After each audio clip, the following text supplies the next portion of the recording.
Hello बच्चा लोग, welcome back. क्या हालचाल। आज हम लोग 9th क्लास का सेकंड चैप्टर जो है, चैप्टर का नाम हमारा है is matter around us pure. ये हम शुरू करने वाले हैं। बच्चों, इस चैप्टर से पहले हमने जो है फर्स्ट चैप्टर कंप्लीट कर चुके हैं। वहां हमने जो है मैटर पढ़ा था। बच्चों, मैटर क्या होता था? Anything which occupy space and has some mass. मतलब वो कुछ अगर जगह घेरता है या जो है उसका कुछ वजन होता है, उसे हम लोग जो है मैटर कह रहे थे। तो अब बच्चों, सवाल ये उठता है कि क्या हमारा जो है आसपास के जो भी सारे मैटर्स हैं वो प्योर है क्या? तो प्योरिटी के बारे में हमारे दिमाग में जो एक धारणा बैठी हुई है, जैसे हम लोग सोचते हैं कि प्योर घी है, प्योर मिल्क है। तो जो प्योर क्या होता है? जिसमें कोई एडल्ट्रेशन नहीं होता, उसे हम लोग जो है प्योर कहते हैं। लेकिन बच्चों, केमिस्ट्री में जो है व्यू पॉइंट जो है साइंटिफिकली जो है वो थोड़ा सा डिफरेंट है। ठीक है बच्चों, देखो क्या होता है। मैटर को हम जो है दो पार्ट में बांट सकते हैं, pure substance and impure substance. ठीक है बच्चों, तो प्योर सब्सटेंस किसे कहते हैं? Only one substance present. इसमें एक ही टाइप का सब्सटेंस जो है प्रेजेंट होता है, उसमें कोई भी इम्प्योरिटी नहीं होती है, उसे कहते हैं हम लोग प्योर सब्सटेंस। अब बच्चों, इम्प्योर किसे कहते हैं? इम्प्योर का बच्चों एग्जांपल हमारा है मिक्सचर। इसमें मोर देन वन सब्सटेंस जो है प्रेजेंट होते हैं। ठीक है बच्चों, अब देखो इस प्योर सब्सटेंस में जो है हम इसको दो पार्ट में बांट सकते हैं। एक हमारा है एलिमेंट, दूसरा है हमारा कंपाउंड। ठीक है बच्चों, इसको समझते हैं पहले क्या होता है। Elements cannot be divided into simpler substance. मतलब एलिमेंट वो सब्सटेंस होता है जिसको और हम जो है छोटे छोटे पार्ट में हम जो है तोड़ नहीं सकते, इसको और सिंपल नहीं बना सकते हम, उसे कहते हैं हम एलिमेंट। एग्जाम्पल बच्चों, एग्जाम्पल हमारा है कॉपर का है, आयरन का है, oxygen, iron, hydrogen, gold, platinum, everything जो है हमारा जो है ये सब एलिमेंट्स हो गए। अब देखो बच्चों, कंपाउंड के बारे में सीखते हैं। कंपाउंड क्या होता है? It is made up from the element chemically bonded together. मतलब इसमें क्या होता है, एटम्स जो है बॉन्डिंग करके जो है जो एक सब्सटेंस बनता है, उसे कहते हैं हम कंपाउंड। जैसे एग्जाम्पल बच्चों, वाटर है।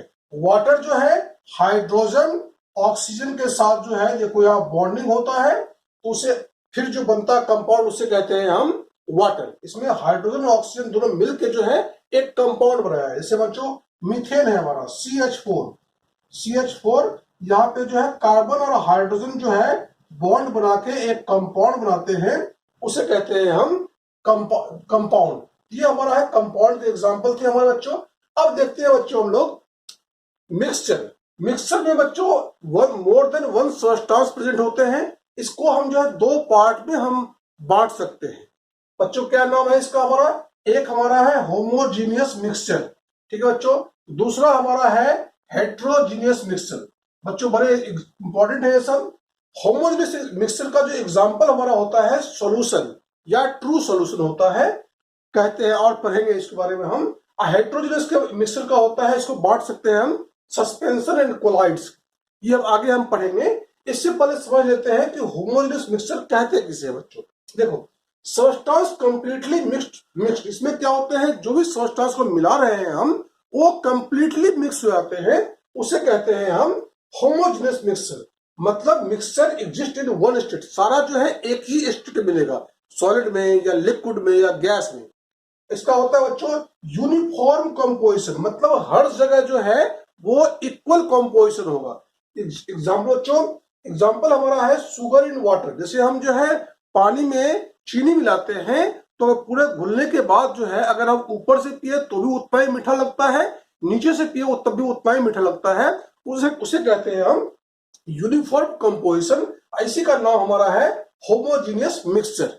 ठीक है बच्चों, अब दूसरा पार्ट है हमारा हेट्रोजेनियस मिक्सचर का। इसमें क्या होते हैं, substance separates one state to spread throughout the other. मतलब इसमें एक सब्सटेंस जो है पूरे जो अदर सब्सटेंस के ऊपर जो है एक अलग फेज के रूप में रहते हैं। मतलब कंप्लीटली मिक्स जो है इसमें नहीं होते हैं।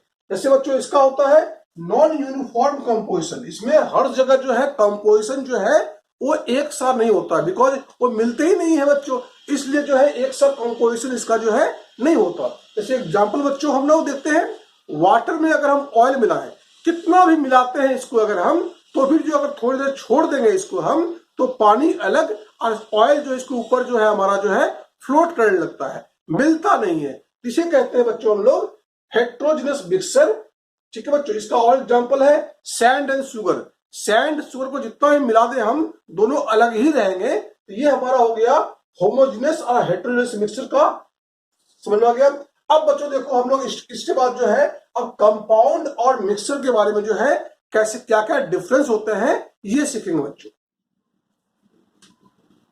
अब बच्चों हम लोग मिक्सचर और कंपाउंड में डिफरेंस पढ़ेंगे बच्चों। देखो क्या है बच्चों, मिक्सचर क्या है, इसका डिटेल में जो है कैसे कैसे इसको हम डिफ्रेंशिएट कर सकते हैं कंपाउंड से, ये हम पढ़ेंगे। देखो बच्चों पहला हमारा है द एलिमेंट्स और compound just mix together to form a mixture. तो एलिमेंट्स या कंपाउंड जो है वो मिलते हैं एक दूसरे के साथ और जो है मिक्सचर बनाते हैं। इसमें कोई नया कंपाउंड जो है नहीं बनता है। लेकिन क्या होता है बच्चों, कंपाउंड में जो है एलिमेंट रिएक्ट करते हैं, एक नया कंपाउंड बनता है।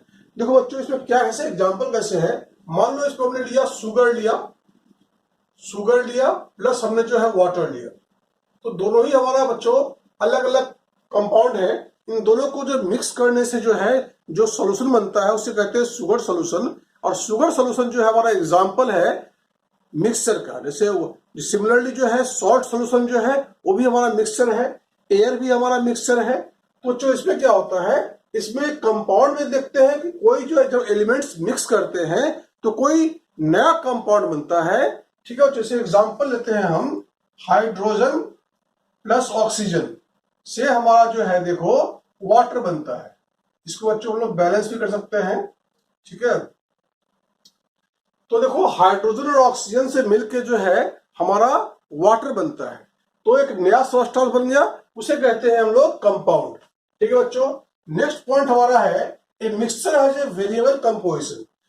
मतलब मिक्सचर में जो कंपोजिशन है, मतलब जिस चीज से बना हुआ है उसका जो है जो कंपोजिशन है उसको हम चेंज कर सकते हैं, वेरिएबल हो सकता है। जैसे मान लो एक गिलास पानी में हम लोग जो है चीनी हम जो 1 चम्मच भी डाल सकते हैं और 2 चम्मच भी डाल सकते हैं, इसलिए इसको जो है हम कहते हैं हम मिक्सचर। लेकिन कंपाउंड में क्या होता है बच्चों, जिस चीज से ये बना हुआ है उसका जो चीज उसका जो है जो प्रोपोर्शन है वो फिक्स होता है। जैसे हाइड्रोजन और ऑक्सीजन जो है एक फिक्स रेशियो में मिलकर बनाता है, तो इसका रेशियो हमारा हमेशा हमें फिक्स मिलेगा आपको।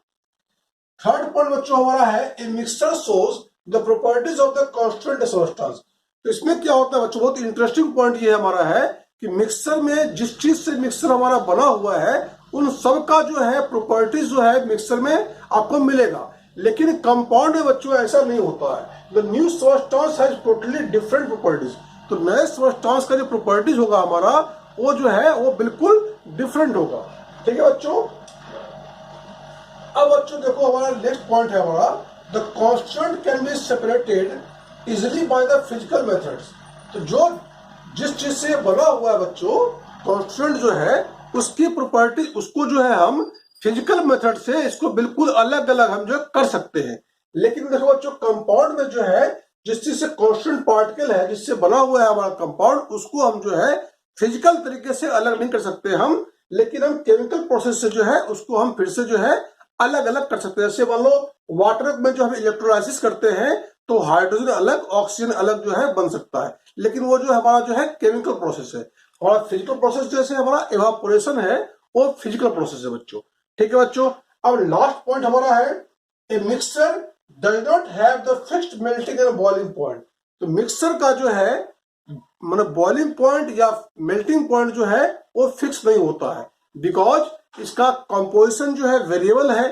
हमने कहा ना एक गिलास पानी में हम 1 चम्मच चीनी डाल सकते हैं, 2 चम्मच डाल सकते हैं, तो फिर मेल्टिंग पॉइंट और बॉइलिंग पॉइंट उसका जो है फिक्स्ड कैसे हो सकता है।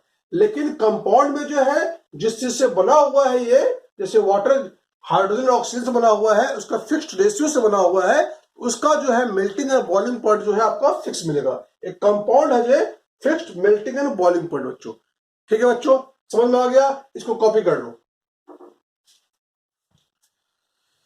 बच्चों। हमारा अगला टॉपिक है सॉल्यूशन। अब हम लोग सॉल्यूशन का जो है डिटेल पढ़ेंगे। देखो क्या होता है, व्हाट इज सॉल्यूशन? सॉल्यूशन बच्चों क्या होता है? Solution is a homogeneous mixture of two और मोर सब्सटेंस। टू और मोर सब्सटेंस का जो है होमोजीनियस मिक्सचर को हम कहते हैं सॉल्यूशन। बच्चों हम बता चुके हैं होमोजीनियस मिक्सचर का मतलब होता है यूनिफॉर्म कंपोजिशन। जब हर जगह पूरी तरह से घुल जाता है लिक्विड रिएक्शन चीजें, तो उसे कहते हैं हम लोग सॉल्यूशन। देखो बच्चों, सॉल्यूशन का एग्जांपल हमारा है लेमोनेड, मतलब नींबू पानी, ये हमारा एक सॉल्यूशन है। सोडा वाटर, ये भी हमारा एक सॉल्यूशन है। तो नींबू पानी में बच्चों हम लोग क्या मिलाते हैं? पानी में नींबू मिलाते हैं, चीनी मिलाते हैं, नमक मिलाते हैं, उस तरह से बनता है हमारा लेमोनेड बनता है। सोडा वाटर में जो है सोडा मिलाते हैं। तो दो चीजें, दो या दो से अधिक चीजें जो है अगर इसका होमोजेनियस मिक्सचर होता है तो उसे कहते हैं हम सॉल्यूशन। देखो बच्चों, सॉल्यूशन जो है हम लोग सोचते क्या है कि जो है अगर पानी में चीनी मिलाया तो जो है बनता है सॉल्यूशन। बिल्कुल सही बात है, लेकिन सॉलिड से सॉलिड डालने पे ही बनता है ऐसा नहीं है। जैसे आपने देखा कि पानी में अगर नींबू डालते हैं तो नींबू भी हमारा जो है, लेमन भी जो हमारा लिक्विड है और पानी भी लिक्विड है, तो दोनों के मिक्सचर को भी जो है हम लोग जो है सॉल्यूशन कह सकते हैं। सिमिलरली जो है अगर एलॉय भी जो है हमारा, एलॉय भी हमारा एक सॉल्यूशन है। तो एलॉय क्या होता है बच्चों? Alloy is a mixture of two और मोर मेटल्स। दो मेटल्स, टू और मोर मेटल्स का जो है मिक्सचर को हम लोग कहते हैं एलॉय। या बनता है मेटल और नॉन मेटल, एक मेटल हो, दूसरा जो है मेटल भी हो सकता है, दूसरा नॉन मेटल भी हो सकता है, उसके मिक्सचर को हम लोग कहते हैं एलॉय। इसका एग्जांपल बच्चों है हमारा ब्रास। ब्रास एग्जांपल, उसमें 30% जो है जिंक होता है और 70% जो है इसमें कॉपर होता है बच्चों। अब देखो, सॉल्यूशन में जो है दो चीजें होती है मेनली, एक होता है सॉल्यूट, दूसरा होता है सॉल्वेंट। जिस चीज को बच्चों हम लोग मिलाते हैं उसे कहते हैं सॉल्यूट, और जिसमें हम कोई चीज मिलाते हैं उसे कहते हैं solvent.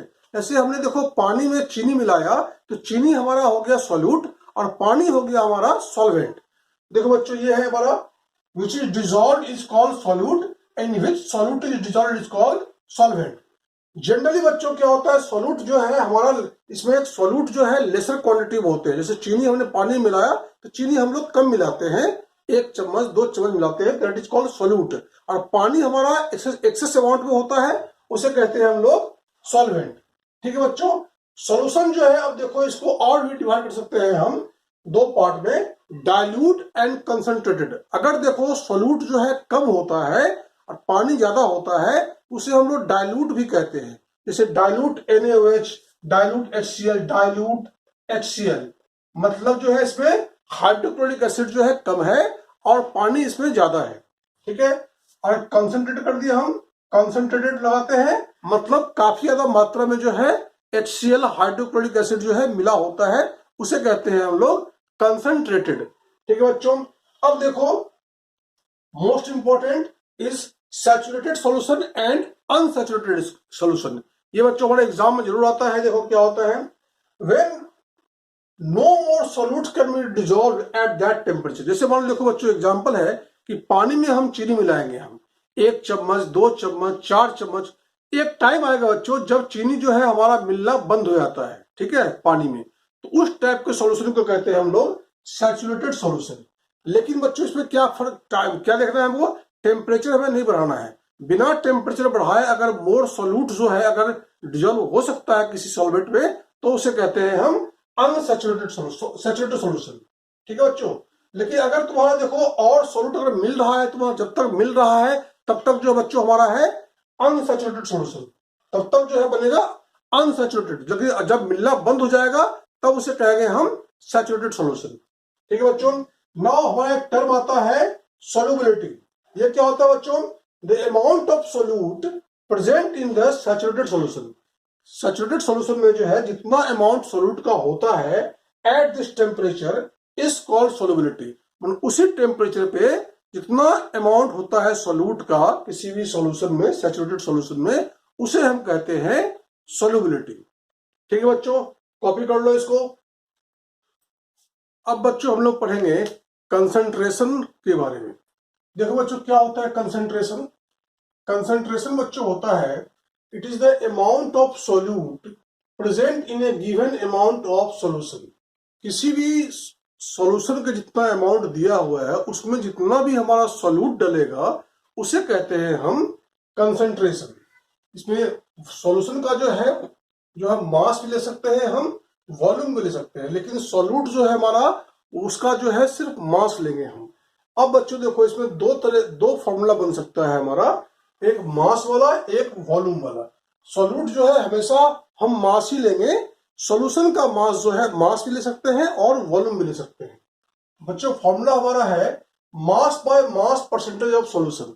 Mass by mass percentage of solution का मतलब होता है मास ऑफ सॉल्यूट लिया हमने ऊपर में, नीचे हम लेंगे मास ऑफ सॉल्यूशन, इनटू हो लेंगे हम 100। ठीक है, परसेंटेज है इसलिए हमने किया 100। सिमिलरली दूसरा हम लोग वॉल्यूम का लेते हैं, mass by volume percentage of a solution. इसमें क्या लिया बच्चों हम लोग, सॉल्यूट में लिया mass of solute upon volume of solution into 100। ठीक है बच्चों, तो हम लोग ये दो टर्म जो है हम लोग जो है हमारे कोर्स में है उसको हम लोग पढ़ेंगे। अब देखो बच्चों इसमें एग्जांपल कर लेते हैं। ए solution contains 10 gram of common salt. क्योंकि हम लोग बच्चों एग्जांपल से न्यूमेरिकल से जो है कंसेप्ट जो है अच्छी तरीके से समझ पाएंगे। तो क्वेश्चन क्या बच्चों हमारा, ए solution contains 10 gram of common salt in A 90 gram of water.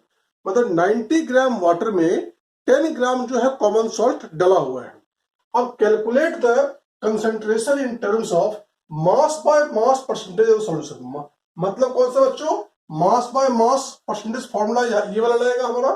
तो जो लिखेंगे हम, देखो इसमें क्या क्या पहले गिवन है, दिया हुआ है सवाल में, पहले हम ये लिखते हैं। देखो बच्चों 10 ग्राम हमारा कॉमन सॉल्ट है, ये हमने डाला है, तो मतलब क्या हो गया, ये मास ऑफ सॉल्यूट है। ये सॉल्यूट कितना बच्चों हो गया हमारा, ये 10 ग्राम हो गया। ठीक है बच्चों, अब देखो मास ऑफ सॉल्वेंट बच्चों कितना हो गया, मास ऑफ सॉल्वेंट हमें दिया हुआ है 90 ग्राम में डाला हुआ है, वाटर कितना है 90 ग्राम है, ये हमारा हो जाएगा बच्चों 90 ग्राम। अब देखो बच्चों फॉर्मूला लगाएंगे हम ये वाला, मतलब मास बाय मास परसेंटेज। क्या होता है बच्चों हमारा, mass of solute upon mass of solution into 100। ठीक है बच्चों, लेकिन तुम देखो यहां जो हमें दिया हुआ है मास ऑफ सॉल्यूट दिया हुआ है, मास ऑफ सॉल्वेंट दिया हुआ है, मास ऑफ सॉल्यूशन नहीं दिया हुआ है। तो बच्चों हम ये निकाल सकते हैं मास ऑफ सॉल्यूशन बच्चों क्या होता है, mass of solute plus mass of solvent. मतलब सॉल्यूट और सॉल्वेंट दोनों का जो है अमाउंट अगर हम जोड़ दें हम, तो हमें मिलेगा मास ऑफ सॉल्यूशन। देखो बच्चों हमें सॉल्यूट कितना दिया हुआ है 10 ग्राम दिया हुआ है, और सॉल्वेंट कितना दिया हुआ है 90 ग्राम दिया हुआ है, मतलब ये हो गया 100 ग्राम हो गया बच्चों। ठीक है बच्चों, तो फॉर्मूला लगाओ, इसमें सॉल्यूट दिया हुआ है हमें 10 ग्राम दिया हुआ है, 10 अपॉन सॉल्यूशन का मास दिया हुआ है 100 इनटू 100। बच्चों सॉल्व कर लेंगे हम, 100 से 100 कट गया तो हमें मिल गया ये 10%। ठीक है बच्चों, इस तरह से जो है हम लोग जो है ये फॉर्मूला लगाएंगे, हम जो दिया हुआ है खोजेंगे हम इसमें से क्या क्या गिवन है। तो सॉल्यूट का मास दिया हुआ था, सॉल्वेंट का मास दिया हुआ था, दोनों को जोड़ के जो है हमने निकाला मास ऑफ सॉल्यूशन, उससे हमने डिवाइड कर दिया इनटू 100, तो हमें आंसर मिल गया बच्चों। ठीक है बच्चों, अब बच्चों हम लोग बहुत इंपॉर्टेंट टॉपिक हमारा है सॉल्यूशन, सस्पेंशन और कोलाइड में डिफरेंस क्या होता है बच्चों। ये देखेंगे क्या होता है बच्चों, सॉल्यूशन को हम लोग जो है ट्रू सॉल्यूशन भी कहते हैं। देखो बच्चों solution is A homogeneous mixture. Solution जो है हमारा होमोजेनस होता है, सस्पेंशन जो है हेट्रोजेनस होता है, और कोलाइड भी जो है हेट्रोजेनस मिक्सचर होता है। ये सबसे इंपॉर्टेंट पॉइंट हमारा डिफरेंस का है। सेकंड पॉइंट देखो बच्चों हमारा, particles of a solution are smaller than the 1 nanometer. इसके ट्रू सॉल्यूशन के पार्टिकल जो है बहुत ही छोटे होते हैं, मतलब 1 नैनोमीटर से भी छोटे होते हैं। मतलब 1 नैनोमीटर जो है वो होता है 10⁻⁻⁹ मीटर के इक्वल होता है। मतलब इतना छोटे होते हैं कि इसको हम अपनी आंखों से जो है नेकेड आई से देख नहीं सकते, cannot be seen by the naked eye. अब देखो बच्चों, सस्पेंशन के पार्टिकल जो है वो काफी बड़े होते हैं। The particle of solution are bigger in size, मतलब ये 100 नैनोमीटर से जो है भी बड़ा होता है। इसको हम नेकेड आई से हम देख सकते हैं। अब देखो बच्चों, colloid particles of a solution are between the solution and suspension. इसके साइज का, इसके पार्टिकल का साइज जो है ट्रू सॉल्यूशन से बड़ा होता है और सस्पेंशन से छोटा होता है। मतलब इसका साइज जो है 1 नैनोमीटर से लेके 100 नैनोमीटर के बीच में होता है। इसको भी हम जो है नेकेड आई से नहीं देख सकते बच्चों। अब बच्चों देखो, हमारा सबसे इंपॉर्टेंट पॉइंट है हमारा कि स्कैटरिंग ऑफ लाइट। देखो पार्टिकल जो है स्कैटरिंग ऑफ लाइट कर सकता है। ये एग्जांपल देखते हैं बच्चों हम लोग कि जब किसी अंधेरे कमरे में कहीं बाहर से लाइट आ रही होती है तो लाइट का पूरा बीम हमें दिखाई देता है, उसके अंदर के पार्टिकल जो है हमें तैरते हुए दिखाई देते हैं। इस प्रोसेस को नाम कहते हैं टिंडल इफेक्ट। ठीक है बच्चों, टिंडल इफेक्ट देखो, because of very small size they do not scatter a beam of light passing through the solution. Solution से जो है जब हम बीम ऑफ लाइट को पास करेंगे तो कोई भी स्कैटरिंग नहीं होगी, मतलब टिंडल इफेक्ट हमारा नहीं होएगा। ठीक है बच्चों, तो लाइट का पाथ भी हमें विजिबल नहीं होता है। लेकिन सॉल्यूशन के पार्टिकल जो है बड़े होते हैं, ये टिंडल इफेक्ट आपको देंगे। आपके the particles of A suspension scatter a beam of light passing through it. तो इसके जो सॉल्यूशन है उसमें अगर लाइट पास करते हैं तो उसकी पाथ जो है आपको दिखाई दे देगी, मतलब path of light is visible. ये आपको लाइट की पाथ जो है वो दिखाई देगी आपको। सिमिलरली बच्चों, कोलाइड का साइज भी जो है बिग एनफ होता है जिससे कि वो बीम ऑफ लाइट को जो है स्कैटर कर पाए। तो ये जो बच्चों जो है इसके पाथ जो है लाइट का वो विजिबल होता है। इस प्रोसेस को नाम हम लोग कहते हैं Tyndall effect. Scattering of light by a particle is called Tyndall effect. ठीक है बच्चों, नेक्स्ट पॉइंट हमारा हो गया, the solute particles do not settle when left undisturbed. मतलब अगर हम सॉल्यूशन को अगर हम जो है छोड़ दे थोड़ी देर के लिए हम, तो पार्टिकल जो है नीचे नहीं बैठते हैं, सेटल नहीं होते हैं। लेकिन सस्पेंशन के पार्टिकल जो है बड़े होते हैं, अगर इसको अनडिस्टर्ब कुछ देर के लिए छोड़ दिया जाए तो सारे पार्टिकल जो है नीचे हमारा बैठ जाएंगे। मतलब सस्पेंशन जो है हमारा अनस्टेबल होता है, सॉल्यूशन जो है स्टेबल था, ये हमारा अनस्टेबल है। यही बच्चों कोलाइड भी जो है do not settle down when left undisturbed, so colloids are stable. तो कोलाइड भी जो है सॉल्यूशन की तरह जो है ये भी स्टेबल होते हैं। इसको भी अगर हम अनडिस्टर्ब छोड़ दें हम तो सॉल्यूट पार्टिकल जो है कोलाइड के जो है नीचे जो है नहीं बैठते हैं, सेटल नहीं करते हैं। नेक्स्ट पॉइंट तो लास्ट पॉइंट हमारा है, इसको जो है सेपरेट जो है फिल्ट्रेशन के द्वारा सॉल्यूशन को हम नहीं कर सकते। फिल्टर पेपर से जो है अगर हम पास करें सॉल्यूशन को तो जो है सारा का सारा सॉल्यूशन जो है पास हो जाएगा, तो इसको हम अलग नहीं कर सकते हैं। लेकिन सस्पेंशन को अगर हम फिल्टर पेपर से पास करें हम तो उसके पार्टिकल जो है ऊपर आ जाएंगे और पानी जो है वो नीचे आ जाएगा, फिल्टरेट आ जाएगा। तो इसको भी जो है कोलाइड को भी जो है हम लोग जो है फिल्ट्रेशन प्रोसेस से जो है इसको हम अलग नहीं कर सकते हैं। ठीक है बच्चों, उम्मीद है आप लोगों को समझ में आ गया होगा। अब बच्चों आप लोग और बच्चों ये वीडियो आप लोगों को कैसा लगा आप लोग ये कमेंट करें। अगर अच्छा लगा है तो लाइक कर दें और अपने दोस्तों को शेयर कर दें, और इस चैनल पे अगर नए हैं तो आप लोग इसको सब्सक्राइब कर दें। थैंक यू, फिर मिलते हैं अगले वीडियो में।